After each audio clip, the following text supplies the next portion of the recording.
Good morning, everyone. Thanks for joining us this morning. Good morning. Thanks for saying good morning back. I know. We're back, obviously, from the break. We're following the news very closely. We understand the President is going to speak to the nation at 11 o'clock this morning about the circumstances with respect to Iran.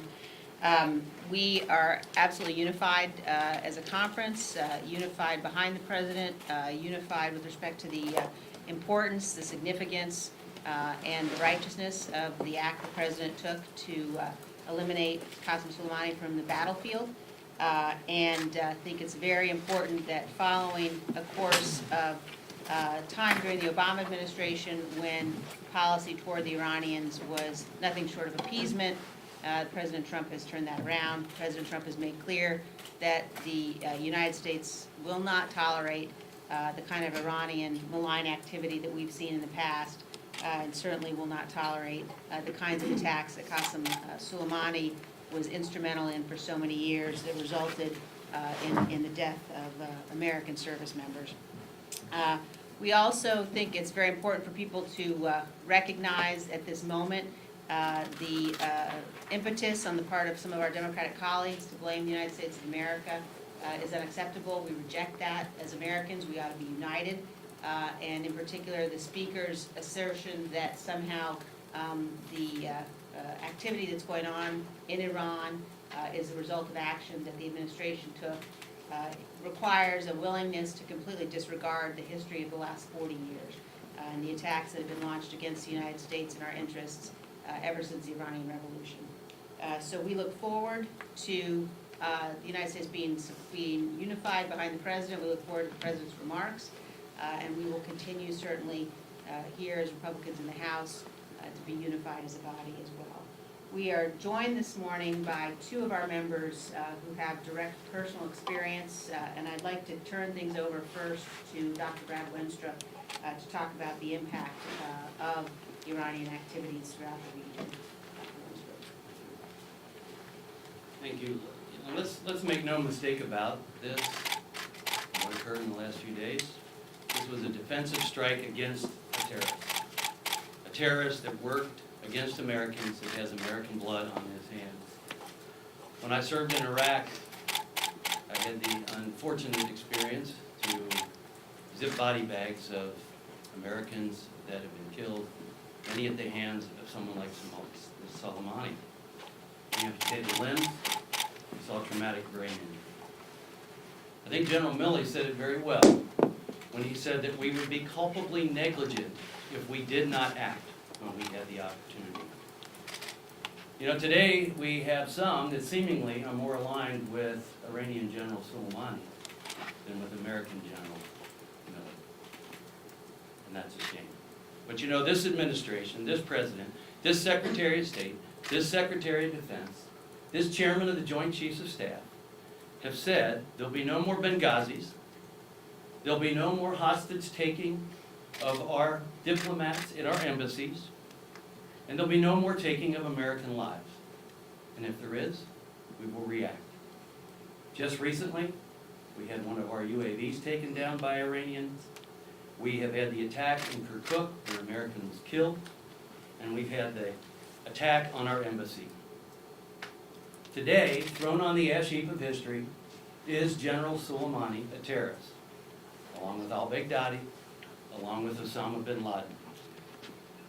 And to those Americans killed and maimed, and to your families, you're not forgotten, because some justice has been served. And to those who play politics with this defensive action of Americans and American interests, and to those who say that this is an overreaction, it's an insult to the American lives lost. It's an insult to those that have been maimed and permanently damaged, and it trivializes the American lives that have been spared by this action to take out a terrorist that was ready and willing and prepared to act to kill more Americans. Thank you very much. Thank you, Dr. Wenstrup. And now I'd like to turn things over to our colleague, the gentleman from Texas, Mr. Crenshaw. Thank you. I deployed to Iraq twice, to Afghanistan once, and after getting blown up, I deployed back to the Middle East and Bahrain. I have seen the Iranian threat network and studied it closely. I've seen what their export of weapons does to our soldiers in Iraq. Over 600 killed by IEDs, specialized IEDs that were exported there from the Iranians. The Iranians are experts at surrogate warfare. They create sleeper cells in Bahrain, right next to our Navy base.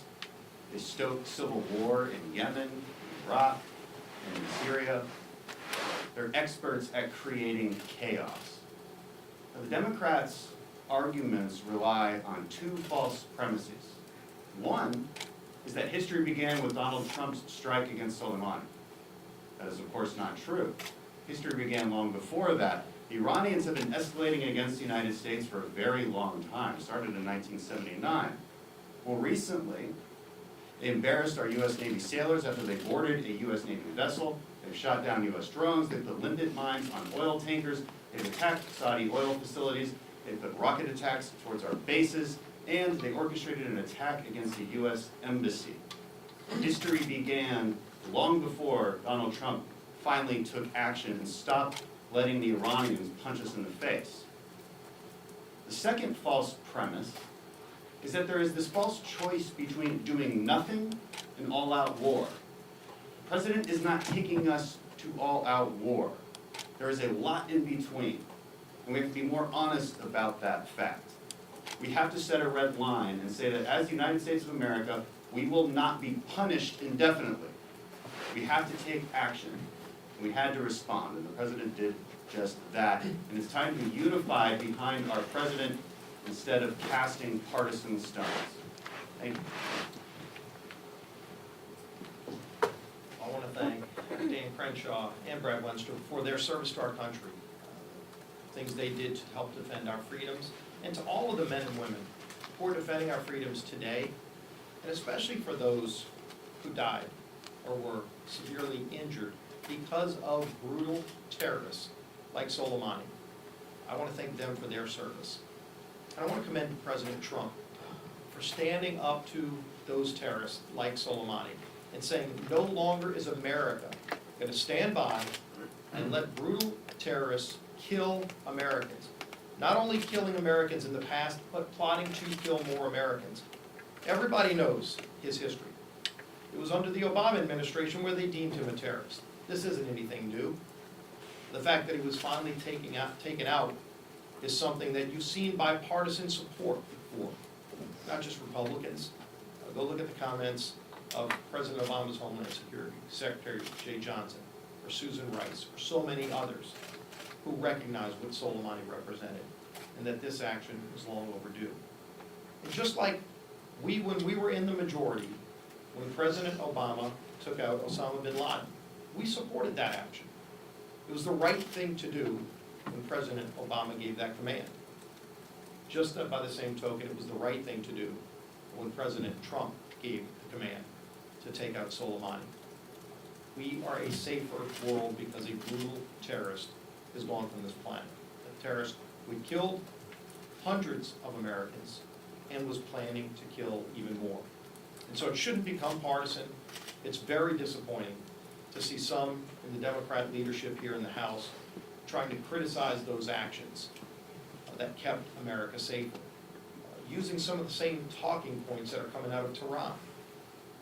And now talking about changing the War Powers Act to further limit the ability for any president of the United States to defend his country.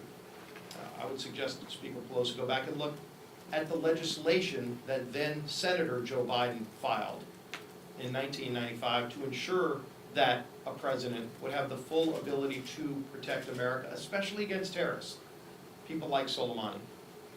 And maybe he's changing his tune because he's a candidate for president now, but he should go read the legislation he filed back in the 1990s when he was a United States Senator. And so hopefully during a time like this, we can all come together, not as Republicans and Democrats, but as Americans who recognize that a brutal terrorist who killed hundreds of Americans and was planning to kill even more is gone from this planet because of the action the bold action of President Trump. It's time to be united in that. And then, of course, if you look at the other things that are going on around the world, it's unfortunate that as we start this new year, Speaker Pelosi is not using this majority to tackle the tough issues that are facing hardworking families, like working with Republicans to lower drug prices, to secure our border, to make sure our troops have all the tools they need to do their job safely in defending our freedoms. But instead, you still hear them talking about impeachment. It's still all about a personal dislike of a president who was duly elected in 2016. And they're spending all of their time, even now, in this new year, talking about trying to reverse the results of the 2016 election or trying to stop him from winning in 2020, instead of working with all of us to tackle these serious issues that face our country. We'll continue focusing on those issues, and hopefully we can start getting some action and moving on the things that matter to the hardworking families of this great country. With that, turn it over to our Republican leader, Kevin McCarthy. I want to start by thanking Congressman Winstrup and Congressman Crenshaw, not just for their work, but for their service, for hearing the call and serving in the nation. The resolve of our nation and the resilience of our men and women in uniform and the commitment to stand up for what is right continues to make America the greatest country on earth. Last night was no different. Our troops in Iraq stood their ground, bracing for the unknown. This morning, we wake to the welcome news that there was no U.S. casualties. The President will address the nation shortly this morning, but over the last week, we continue to see under this administration the strength of our foreign policy has made us safer, stronger, and more respected around the world. It's very clear that the President had to take action. For more than 40 years of what Iran has been doing to America, but more importantly, just in a short time frame, from shooting down a drone, from attacking tankers, from killing a U.S. citizen, to attacking our embassy. The President made it very clear, if you kill an American, we would respond directly, and we did. We were safer for it. I think all of Congress should speak with one voice in moments like this, to send a very clear message around the world, that we defend Americans, here and abroad. I hope the actions taken by the majority this week, that they rethink what they want to do on this floor, and that we stand together in a time of need right now. Yes, sir. What more do you want to hear from the President himself in the next hour, or from members of his administration when they brief Congress about the strategy for what comes next? And what, in your view, is the role of Congress in overseeing or authorizing potential further military action in Iraq, or maybe even in Iran? If it's in Iraq, the President already has all authority to act. The President didn't need an AUMF to act on this. This is more than Article 2. He's very clear in his actions. I think all of America has to understand, too, there was a moment in time when the U.S. drone was shot down. Many of us thought action should be taken at that moment. I thought the President was correct when he pulled back. He wanted to give pause. He wanted to de-escalate the situation. It was Iran who chose to do different. What did they do since? They killed a U.S. citizen, and they attacked our embassy. The President has all authority to defend this, and he used that right to do it. Today, we'll have a full briefing. We had a Gang of 8 meeting yesterday. I hope all members will put their politics aside and walk into that room as an American and listen to the information.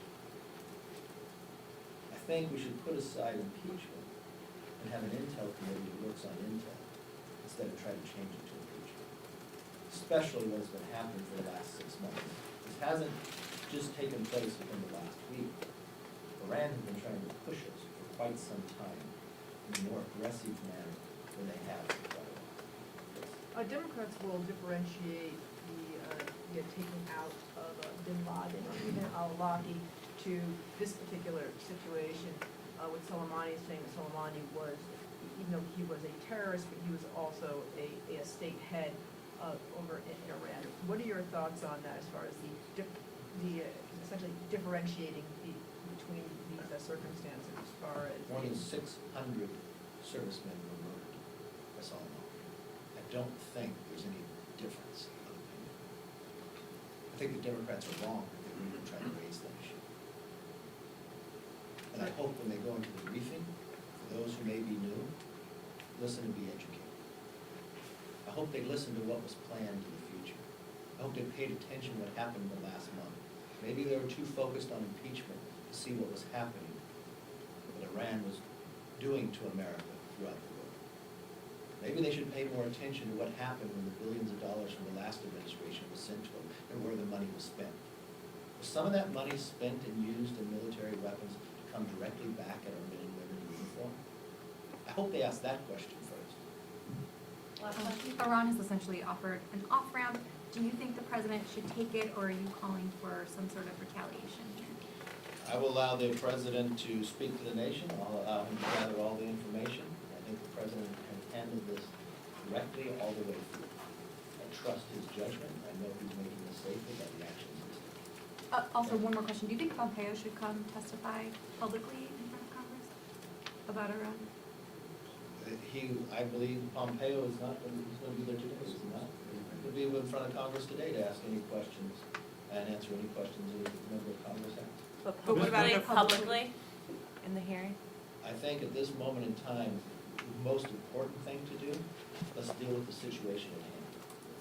I think that's more important instead of taking Pompeo away from his job. Mr. Leader, it's been 3 weeks since the impeachment articles. What do you make of the delay? I make the delay by the speaker is just another example of how weak her case is. The idea that she had to rush us, that she had to get it because it was so imperative that it move forward, the idea that she wouldn't move it forward just shows the weakness of the case, and more importantly, the no need for it. I think our focus should be other places, and we've been giving that example. Unfortunately, as she told us when she was first sworn into office, they would govern differently. She told us she had to hurry through impeachment because this year was going to be different. It continues to show the only agenda they have is impeachment, and America needs something